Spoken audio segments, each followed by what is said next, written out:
Hi, I'm resident of Colorwood for YouTube. I'm Joel Sains. I'm joined by my buddy Patrick McCray, my buddy Bobby Lugosi, my buddy Alan Gallant. We are here to review the movie Bride of Frankenstein. Really, really fun movie. So, question, Bobby first. When did you first see this? I started devouring the Universal monster movies when I was 7. There was a local video store in town, and they had a whole section of just the Universal monster movies, like all of them, like with all the sequels and everything. So Dracula, Frankenstein, Bride of Frankenstein, Wolfman, the son of Dracula, Dracula's daughter, and of course Bride of Frankenstein. So I was every other weekend, my mom would take me to the video store, and every weekend I'd rent a new one. So that was the era that I saw it, and I loved it. I immediately loved it. Yeah. Patrick? I first saw this movie around 1980 or 1993, 94. I had a friend of mine, I'd always heard of it and seen the images from it, but I had a friend of mine, this the guy who ran Wonderfest for years, David Conover, who also wrote the book War Eagles about Willis O'Brien's lost epic. And Dave really worked hard to get me to watch this movie. I don't know why I didn't want to watch it. I just thought it would be, what's he doing? It would be, old and creaky. He said, no, it's very funny. And it was. His little hand is caught on Lincoln. He says, claw. Now, trust me, there. Yeah. Snagged. Exactly. Well, I wouldn't throw too many appellations at him, but there are a lot in this area. Alan fit for all them snags. Sometime probably in the early 70s, we used to have various weekend movie sort of shows on. We had at one time we used to have a late night show called Weird, which was on like at 11 o'clock at night after the news, or 11:15, whatever it was. And on the weekends, you'd have just various sci-fi and horror movies just thrown at you, basically, because they could get them for cheap in syndication. Again, that's the kind of stuff that Dan Curtis was selling back in the 1950s and early 60s, was syndicated stuff. And back then, local stations had a lot of time to fill. They didn't have as much network time. So if Dan Curtis were involved, he would come to each viewer's home with a golf club and threaten them not to, threaten them to hit them with it if they didn't watch. We need eyes, damn it. We need eyes on. Yeah. But yeah, probably early 70s. And your eyes are going to be watching that movie, whether they're in your head or not. That's right. And probably WEMT TV or WLBZ TV. EMT was our ABC affiliate, and LBZ was our NBC affiliate. Cool. Yeah. I saw this on television way back when I was a teenager, and it was really, really cool. I knew I wanted to buy the DVD eventually, and when I saw it at freaking Walgreens for $3, I wasn't turning it down. Yep. Or no, sorry, not Walgreens. What is it? Super X. No, it's Big Lots. Big Lots. Right. Big Lots. Yeah. They usually have a bin. I'll tell you what. I'll give you a tip, Jewel. Don't trust the sushi at Big Lots. Don't trust the food at Big Lots. Period. I mean, unless it's hermetically sealed. And then definitely don't trust it. There's two things you trust at Big Lots: the furniture and the DVDs, and that's it. That's where that ends. Well, their Halloween decorations are nice. I mean, they had an online dating service for a while that was dubious at best. Big what? Exactly. But it rhymed with lots. Yes. Oh yeah. Boris Karloff is here as the monster. I love how this starts. This starts like a story, which is really cool. It brings you up to speed if you didn't see the last movie. Yeah. Sorry. Oh, I was gonna say, I also feel like it changes the tone for the movie, because the first film is I always feel like Frankenstein and Dracula, they're almost like documentary-like. There's no music. It's very like it feels very real. Whereas having the prologue of Mary Shelley talking and introducing the story of Frankenstein, it right away tells you that this is a story we're telling. This is a movie. It's a story in the long distant past taking place in the 1930s that Yes. Mary Shelley's telling. Yeah. It's yeah, it puts it in the world of Hollywood literature. Yeah. At the time, in the mid 30s. So yeah. Elsa Lanchester Lanchester. as the monster's bride, and also as Mary Shelley. Really, really good. She does a great job. She is absolutely stunning. She was a beautiful woman when she was a young lady, and she actually grew into a lot of character roles as she aged, and she was a brilliant actress. She was really good. She had a good chin. Yeah, she had that. The Kirk Douglas chin that she had.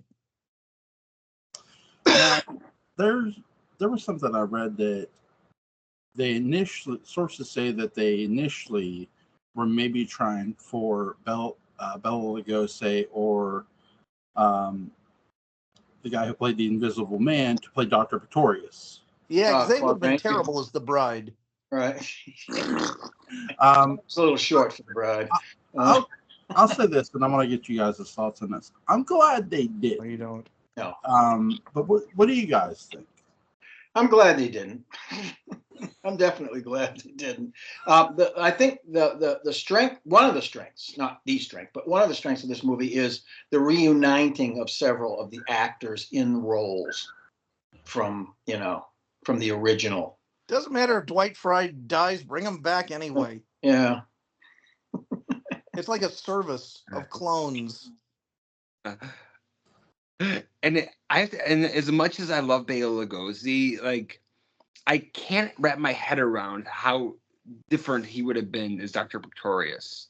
Because Ernest Schlesinger, he brings like a gay subtext to the character. There's a flamboyancy to the character that would be so against like how Bela Lugosi would normally do it. He also brings, as a villain type character, he brings a sort of scientific perversion to it. The way that he's, look at my little men and and all this silly stuff that he does. I mean, it is kind of silly. It's cool, but it also is sort of like, perversion of science. Let's underscore that. Well, it's much more occult. Yeah. With his little hat and everything else. Dr. Pretorius is my favorite Universal monster. He is. He really is. He's a marvelous character. I'm so sorry that they didn't think to bring him back for more movies and just have him being the on-running weird mad scientist in the background, kind of whispering things in people's ear and getting them to do weird stuff.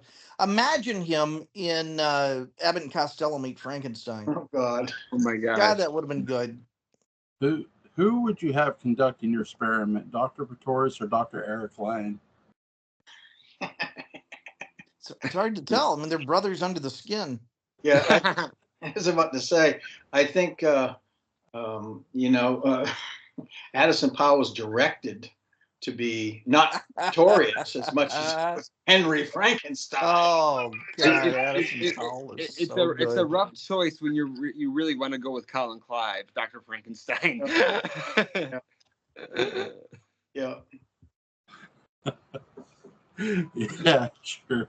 I would play that role for free just to be able to say it's alive. Colin Clive at this time, this is true, was buzzing Hollywood in a biplane.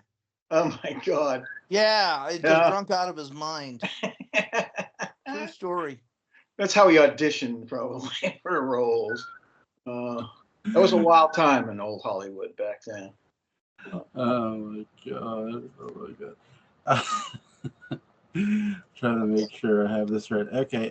Universal considered making a sequel to Frankenstein as early as its 1931 preview screenings, following which the film's original ending was changed to allow for Henry Frankenstein's survival. James Whale initially refused to direct Bride, believing he had squeezed the idea dry.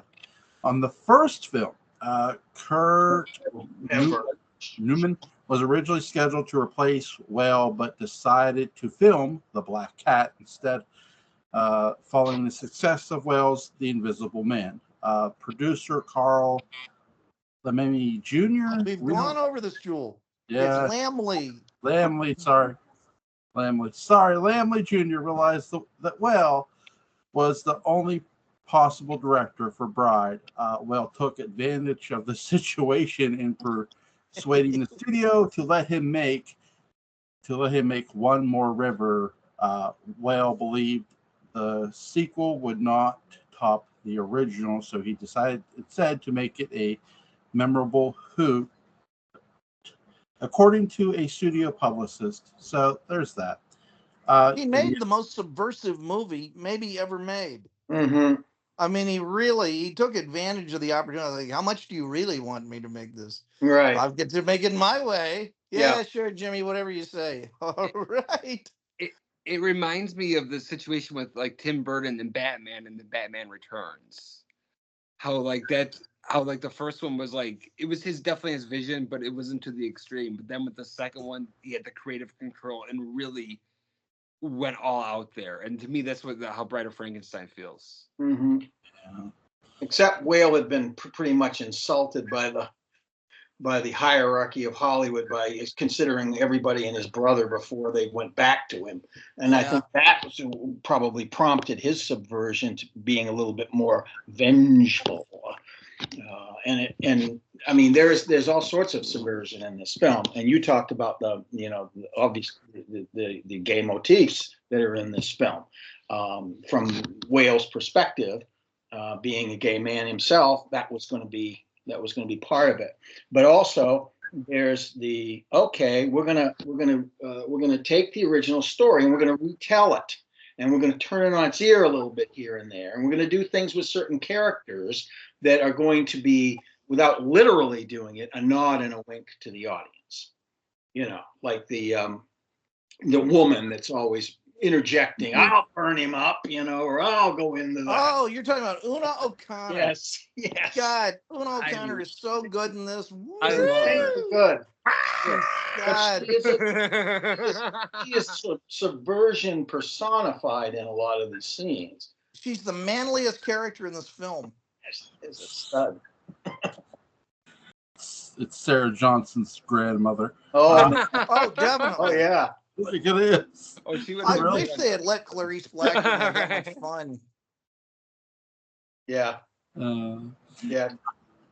I love how the monster appears down in the water, and the guy's down there, and he just grabs him, and they film the owl looking at this like, yeah, it's nothing I haven't seen already. Really? Yeah. Right. The owl. Yeah. He looks away. I'm not even gonna dignify this. Really.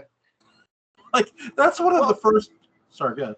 No, I was just gonna say they handled the healing of the monster really well, because he's very scarred from the burns in that scene, and you see him get progressively healthier as a dead thing as it goes on. Yeah, they do a really good job with the gags in here. This to me, this like death scene is an early gag, the way they do the whole owl sequence, and when the woman gets pulled down, and it's like, it's not meant to be taken seriously, but you get why when you're watching this movie, and it makes the movie all the more fun. It is. It is Whale's going, hey, you've seen this before. Look at this. Check this out. It's almost like that, because some of these are tropes from the first movie. But they're done in a different situation. It's an adult woman. It's not a little kid. And it's not done as seriously. It's done more frenetically, so as not to be tragic, that sort of thing. But it is recalling certain things. Yes. For those who have never seen Boris Karloff, we all have. How would you describe how talented he was to somebody? He was this. You have to start with the fact that Karloff was a very intense-looking, half-Egyptian man in a society that did not have any of that Middle Eastern influence, really, who had within him this intense gentility He was a very, very gentle, kind man. And so he was able to let the makeup and the costume and the big concrete mixers, boots, and all of that do the heavy lifting for him, so that he could be so, I mean, it's easy to look scary when you're just going, "Rawr." Anybody can do that. Right.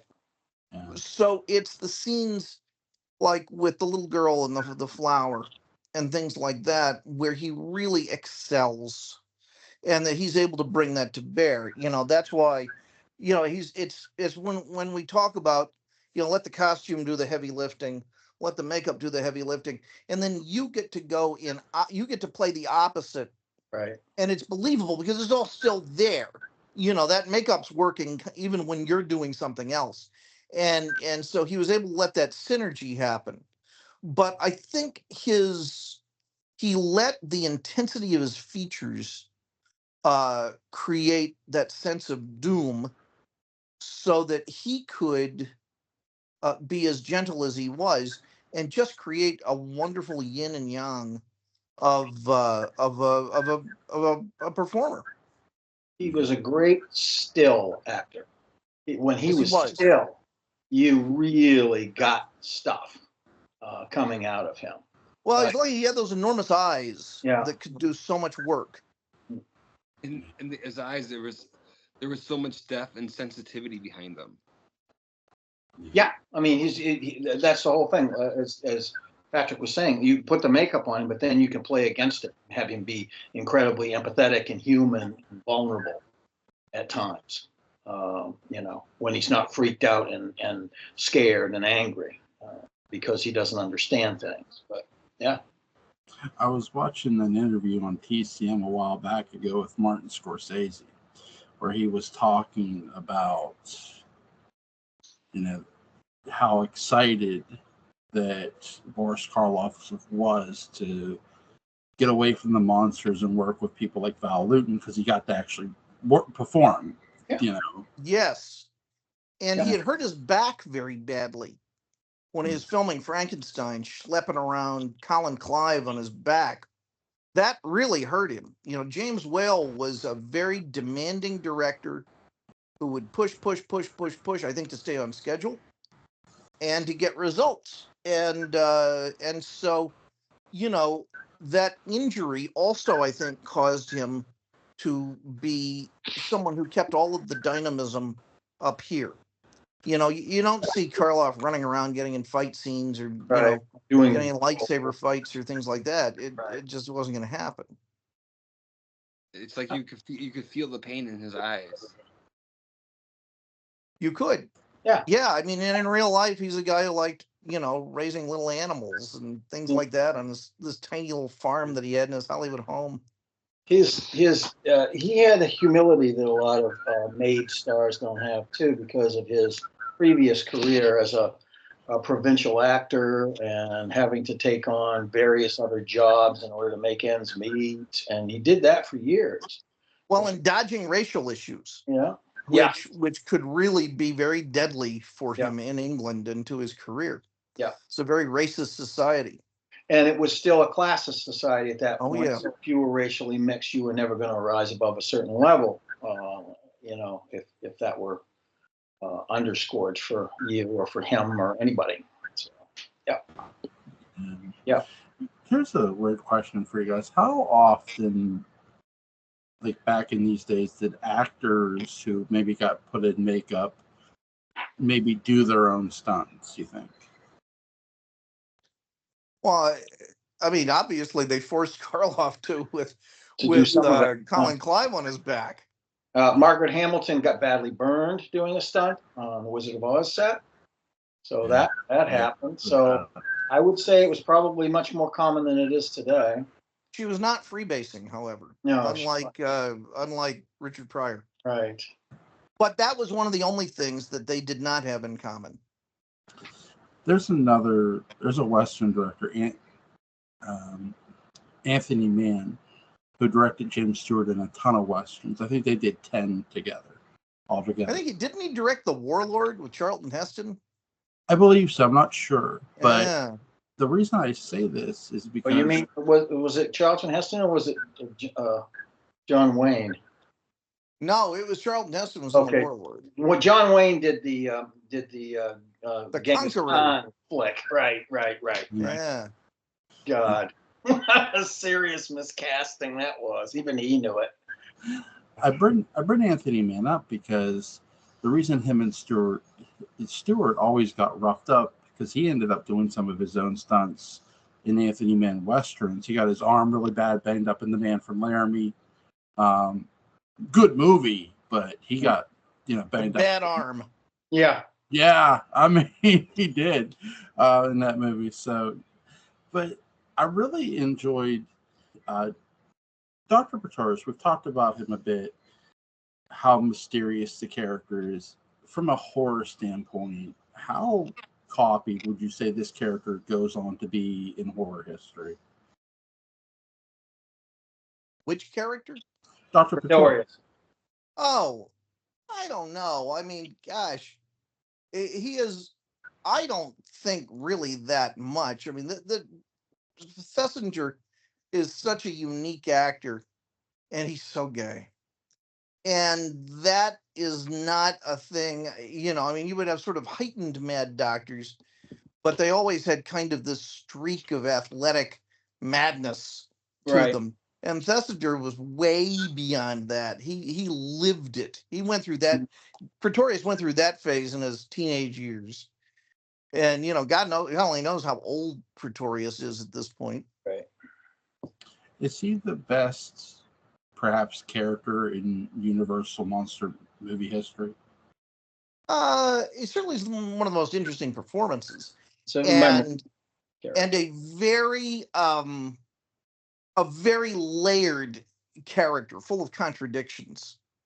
And Pretorius knows it.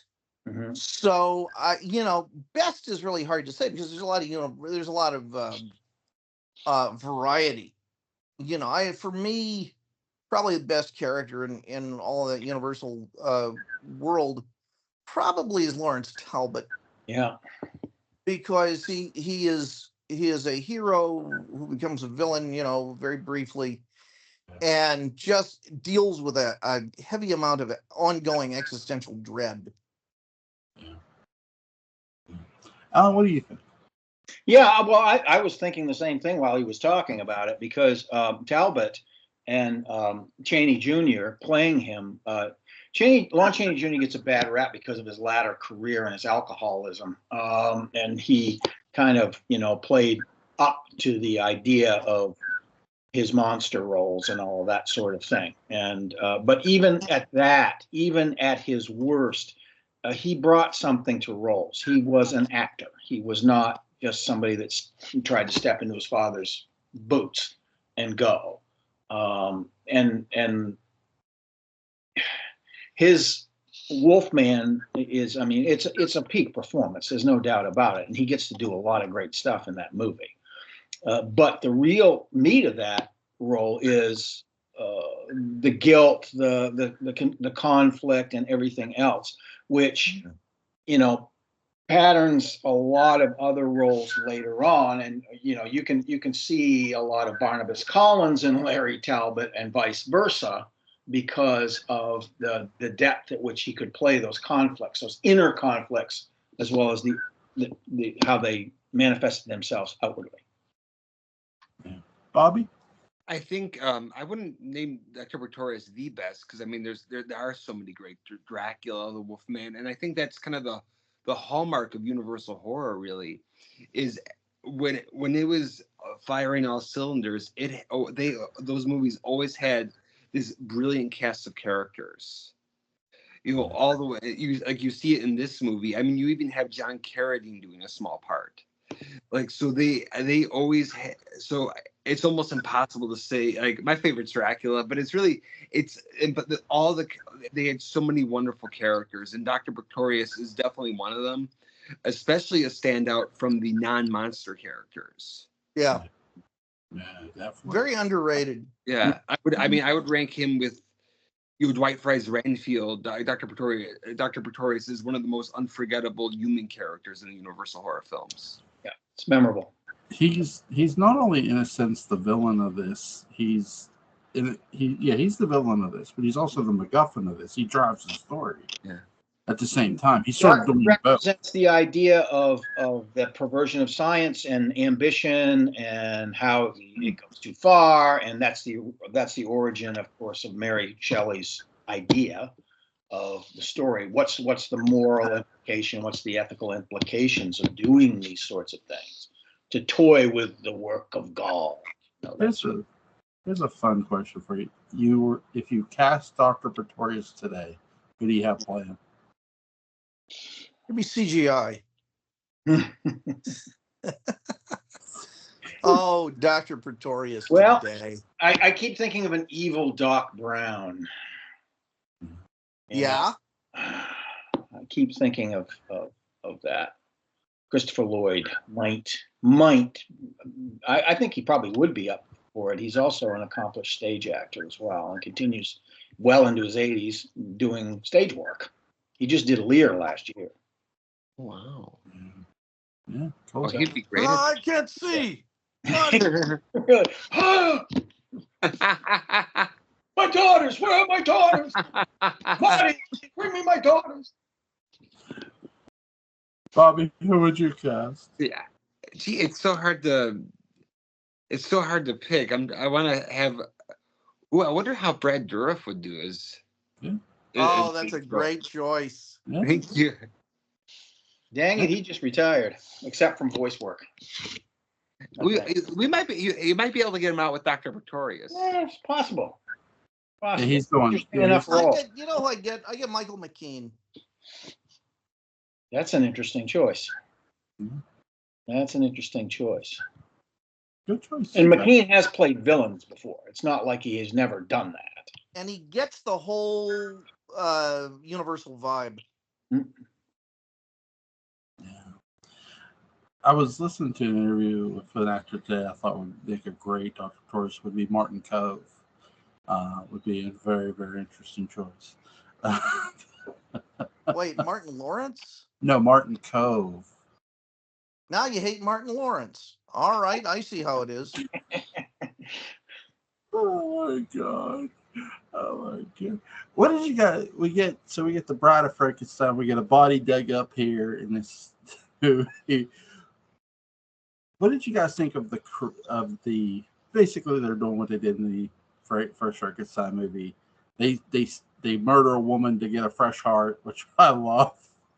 That's my favorite scene in this movie. But what did you guys think of how because the Bride of Frankenstein didn't look exactly like Frankenstein, which is nice. Mhm. What did you guys think of? No, it'd be the brother of Frankenstein. That's right. That was illegal in California back then. In much the same way as Dark Shadows depicted Eve, she is almost completely free of scars. Although Eve was completely free of scars, she has the little facial thing going on there, the chin flap, and She's gorgeous. I love her. She is, and that they wanted her to be. I think it's pretty clear that they wanted her to be. Even though she was, otherworldly and strange, they wanted her to have an attraction element too. Oh yeah. And the hairdo works for it because, like, you could imagine like an electric shock kind of doing that kind of thing. Yeah. Mm-hmm. I think Pretorius actually played hairdresser with her after they took the bandages off. You just didn't see that scene. Like I gotta touch her up here. Oh my God, what are we gonna do with this hair? And for having such little screen time, Elsa Lanchester, she does so much with the role. Yeah. The fear in her eyes when the monster touching her, the hiss, the scream, like she's it's so little screen time but so iconic. Oh, she based that on the geese in Hyde's Park or in Regent's Park, and the way they would hiss and the jerky motion of their heads too. Yeah. Doing this kind of thing with their heads as well. It's one of, in terms of this kind of a film, it's like the best last 6 or 7 minutes. Oh yeah. it's Don't touch that really baby, everything blow just us all kind to of, atoms. boom, here you go. Here it is. All You right. know? It's oh yeah, the build up to it, because the whole movie, I mean, the title, The Bride of Frankenstein, Right. you know it's coming, but they save it for the end. Then you're going back into the laboratory. Yeah, Go ahead, it's a Patrick. melodramatic reveal, and it happens in like I say, in the last 6-7 minutes of the film is when you really get the meat of it. That what people have been waiting for in terms of that. I don't know if I'd call it jump scare, but something similar to that. You know, get that. And it like for the first, I know it's hard to imagine or to remember, but like for the first time you're seeing it, all your anticipation, it's all paid off. Oh yeah. That's what's so magnificent about it. The way the experiment, but it's different from the first movie, but it's so eerie. The way they do the shadows of the experiment, Mm-hmm. the way the music swells, like, and the way drum. Dr. Frankenstein says she's alive, she's alive. Yeah, it recalls a lot of stuff from the first movie, but it does it. It's a different angle and a little bit of a different payoff. Yeah, because obviously it's this new character and the interaction with the original creature and all of that sort of thing is going to be different. So. Boris Karloff as Frankenstein throwing somebody off the ceiling. Oh, Yeah. that was not a stunt person. That was a dummy. Yeah, that was a dummy. But they got the scream sound effect in though, nicely, right? Oh, yeah. Which is cool. It's all good mid-30s sort of I do panache. You can really tell Dan Curtis really loved these Universal monster movies when you see the blind man and the monster interaction sequence, because it makes you think of Sam. It makes you think of Sam Evans and Sure. Oh yeah, it's totally. I mean, and in the middle of this movie, that's complete insincerity, to have such a sincere, beautiful moment of connection. Mm. And then who ruins it? Rednecks. Of course.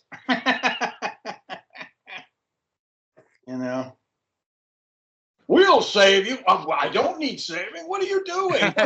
Exactly. That's the whole thing is going on. I'm having a smoke with this guy. We're going to have some soup later. You're welcome to stay. Do it. Oh, the scene! The scene with the blind man. It's so touching. It's so touching. Classic. Yeah, I've cried watching it, seeing how like Boris Karloff, the tears are coming from his eyes. He finally made a friend. So I have a question. What do you make of the decision to let the creature speak? Controversial. Karloff didn't want to do it. Mm-hmm. Whale insisted. I agree with Whale. Great decision. It really was. Even if Karloff hated it, by God, he made it work. It makes it weirdly, in this case, it makes the development of the scene more economical. Oh, sure. He's just able to say what he wants. Right. Friend. Yeah. And also it kept it from repeating itself from the first movie. It gave a whole because the monsters, like, he's growing as a character. Emotionally, he's definitely growing, but also the speech is like it gave Boris something completely new to play with it. So it was never a repeat from the first film. I'm sure that Whale used the argument from the book because he develops into rather erudite, if not bitter, person. Oh God! In the book, once he learns to talk, he doesn't shut up. Right. And he develops schemes and literary allusions and poetic ways of telling him off, telling Frankenstein off, all of this stuff. So he probably argued for that, even though this was a much more primitive expression of that. It works here because when you're watching the movie, you could take away, yes, he's seen how violent men can be, but he's also seen how good men can be, and he's picked up a lot from them. Well, from the monk. Yeah, the monk is the one good character he runs into. Yeah. To have him talk really pays off the monk's death even more. Yeah. So, which is great. It's a smart decision. it's weird because I was watching the Street Fighter movie, the live action, rewatching it yesterday. They do a very stupid decision with the character Blanca, and basically try to make him the Frankenstein monster in a weird way. And it's like, that was just stupid. Which is odd. Street Fighter is known for its sensitivity and nuanced portrayal of outsiders. It has a great deal of impact in that area. The animated movie is really good, though. Punch. Well, Miyazaki, Well, that wasn't Miyazaki. I know. That wasn't Miyazaki. But yeah, this movie is really, really fun, really good. What do you guys give it? 1 out of 10. Oh, it's got like a 15. Yeah, it's got a 10 to 15 on a multiplicity of levels. It's a layered film. It is a layered film, especially for its time. I mean, we were getting into the point where you're starting to tread the Catholic League, and all this other stuff is happening in Hollywood, and you've got to be creative about all of these messages that you want to give the audience, and they do. Another reason why he speaks and it works so well is that he's the monster is able to make real moral decision at the end. A real moral decision. You go, you live. No, you stay. And he's making a moral decision about. And that gives the audience the freedom to say, yep, that's right, that's how it should be. Yeah. Bobby, I agree. It's amazing. You could tell that the Universal they were putting a lot into it. Like even like how they do the special effect of the little people in the bottles, like that. Great effect. Yeah, a great effect, and they didn't need to do that for that scene. It's a minor part in the movie, but it's those little details they put it in there, and it just all those little details add to it. The music, the Franz, it's so fascinating how the early Universal horror films, you can see how sound film was developing, and they start adding music little bit by little bit, and here you have this magnificent score by Franz Waxman. All as I said earlier, Universal, their casting's on the nose. They're amazing at it, and this has one of their greatest casts. So and it has a really, really great climax. Sounds enormously important in this movie, and with the development of the so-called noiseless Western electric sound that they had been working on, because early talkies, there's kind of a hiss that goes through the soundtrack. It can be somewhat digitally removed now, but it for many years the prints that you got would have that hiss in the back of the whole thing. This one really, it's got tiny bit, but where the sound is alive, it's not there. It's absolutely not there. Here's the question: what are you guys' expectation on the Netflix remake that's going to star Christian Bale as the bride?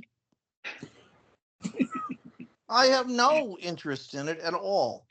I hate to sound like a fogey, but and maybe I'm just limited in my vision, which is why I have glasses. But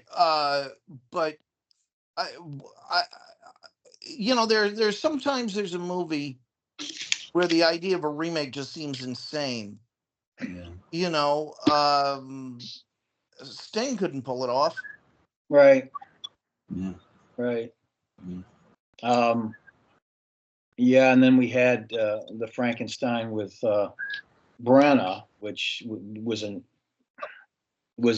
ego project. He certainly was passionate in that performance. Yes, he was, wasn't he? He was having an affair with what's her name at that point, and I think that was all parcel to his ego being rather. Dame Edith Edna.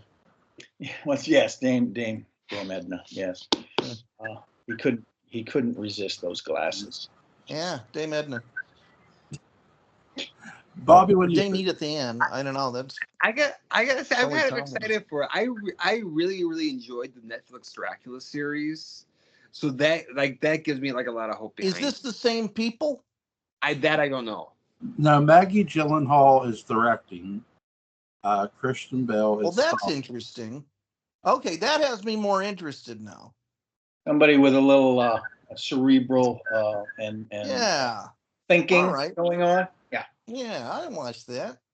So, Hey, I'll reserve judgment until I see it. See stuff coming out on it.